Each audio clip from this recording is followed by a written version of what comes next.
السلام عليكم على كل متابعين صفحتنا صفحة بشير تشيست كلينيك ومتابعين الجروب بتاعنا جروب دكتور أحمد بشير لأمراض الصدر الحساسية.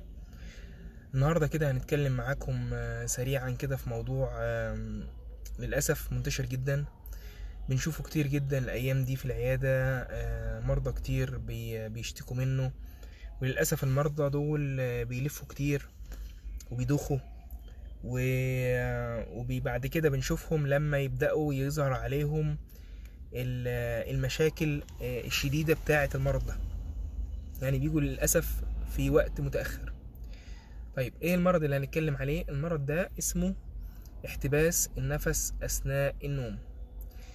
يعني في فترة قليلة جدا، في خلال ممكن أسبوعين ممكن شفت 8 حالات، والثمان حالات دول للأسف بيلفوا كتير جدا، ما يعرفوش ان عندهم المرض ده، مع انهم عندهم كل اعراض المرض دوت. الاعراض كلها بتاعه المرض ده موجوده عندهم، وللاسف هم مش عارفين هم عندهم ايه، وعندهم ضغط وسكر ومشاكل في القلب وبينام على نفسه، مش مركز، الوزن بتاعه عمال بيزيد ومش عارف هو عنده ايه.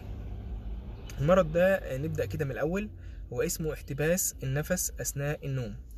ده بيكون مرض بيحصل اثناء النوم. طبعا اثناء النوم الجسم المفروض بيستريح، فالعضلات بتاعه الرقبه وبتاعه الحلق وبتاعه الزور بتبدا ترتخي شويه، وبيبدا يحصل شخير، والشخير دوت معاه بيبدا يحصل اختناقات في النفس اثناء النوم، ان الشخص ده وهو نايم بيشخر وفجاه النفس بينقطع والشخير بيقف والشخص ده بيتخنق، وساعات بيقلق وممكن ما يقلقش، ممكن حد جنبه يصحيه يقول له انت الحق، ان انت الحق خد نفسك، ده انت مخنوق. طيب وبتفضل الاعراض دي بتزيد تدريجيا واحده واحده لحد ما يبقى في نقص في الاكسجين شديد بيحصل اثناء النوم، ولحد ما يبدا يخش بقى في المشاكل بتاعته، اللي هو مشاكل في الضغط ومشاكل في القلب ومشاكل في السكر ونقص اكسجين، مشاكل في الصدر، ومفيش حد عارف هو عنده ايه.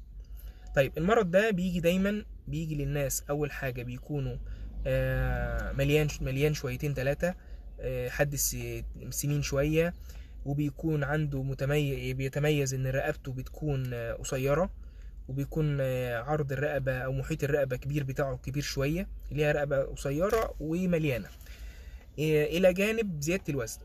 الحاجات ديت مع وجود يعني حبة حاجات تانية خفيفة، زي ان هو مثلا في قلق، في توتر، عدد ساعات نومه فيها مشاكل.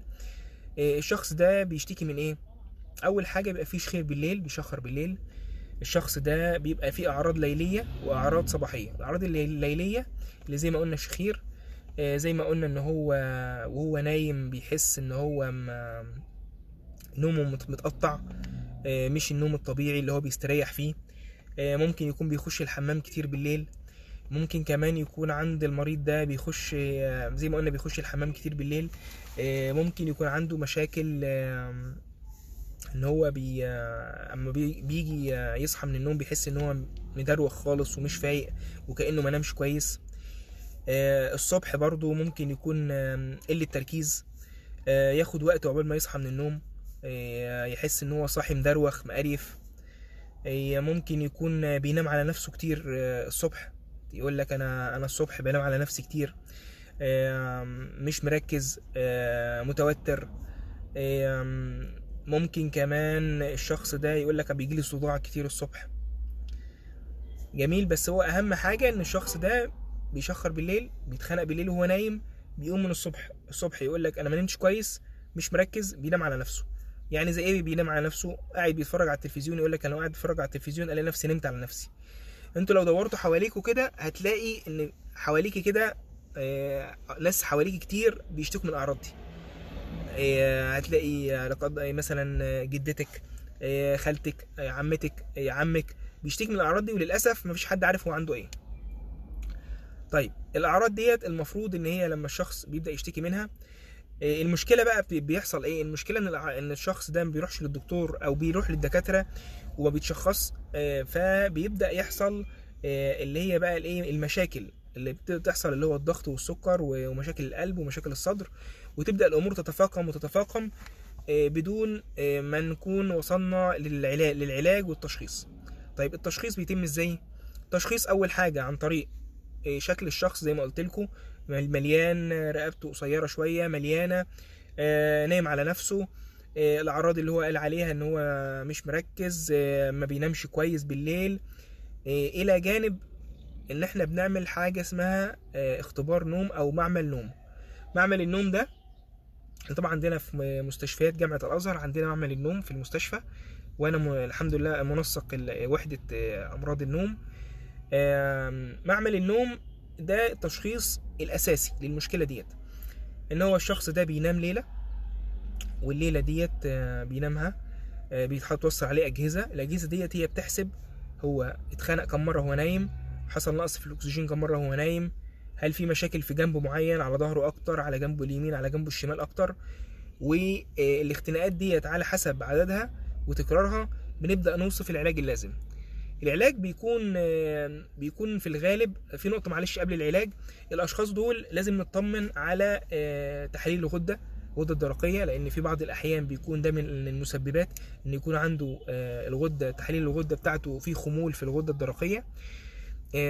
الى جانب ان احنا بنطمن طبعا على، بنعمل اشعه دي على الصدر، نطمن ان مفيش مشاكل اضافيه في الصدر، نعمل ايكو على القلب، نطمن ان مفيش ارتفاع في ضغط الشريان الرئوي، وبس، وفحوصات اللي هي العاديه. الشخص ده العلاج سريعا كده عشان ما نطولش عليكم. العلاج الاساسي لو على حسب عدد احتباس النفس اثناء النوم، المعدل في الساعه، حصل احتباس في الساعه كم مره. لو الامور خفيفه جدا احنا بنقسمها من اقل من 5 ل 15، من 15 ل 30، واكتر من 30. لو اقل من 5 ده خلاص، ده شخص طبيعي جدا زيه زي اي شخص تاني. من 5 ل 15 ده اللي هو المايلد او اللي هو الوضع خفيف معاه، ده يتحسن بس مع تحسين اللايف ستايل، اللي هو ان احنا بنقلل الوزن، ولما بنقلل الوزن الاعراض وممارسه الرياضه الاعراض بتبدا تقل تدريجيا لحد ان شاء الله ما تختفي. طيب من 15 ل 30 اللي هو طلع في الليفل اللي هو الاعلى شويه، لا ده بيحتاج انقاص الوزن مع الجهاز اسمه سيباب.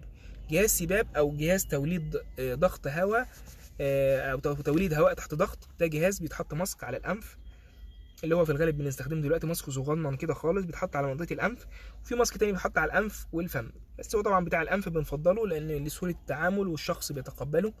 الماسك ده بس بيتوصل بجهاز تحطه وانت نايم، الجهاز ده بيولد هواء تحت ضغط، فبيخش من الانف يخش على الحلق، يفتح المجرى الهوائي وانت نايم، ما يحصلش شخير ولا يحصل احتباس في النفس اثناء النوم، وكل مشاكلك اللي في الدنيا كلها تتحل، تنام كويس، تصحى مركز، وتعيش حياتك شخص طبيعي، والامور تبقى تعدي كلها بسلام. والحمد لله حالات كتير جدا شفناها ومتابعين معانا، وامورها الحمد لله مستقرة بنسبة 100%، وحياتها اتغيرت بنسبة 360 درجة. طيب احنا زي ما قلنا الاعراض، وقلنا التشخيص بتاعه، وقلنا العلاج بتاعه. بس اي حد شايف ان هو عنده اي اعراض من الاعراض اللي قلنا عليها، او حد قريب وعنده اعراض من اللي قلنا عليها، يا ريت يتواصل معانا، واحنا ان شاء الله هنتواصل معاه وهندله على الطريق الصحيح. واشوفكم على خير، ومساء الخير عليكم جميعا. مع السلامة.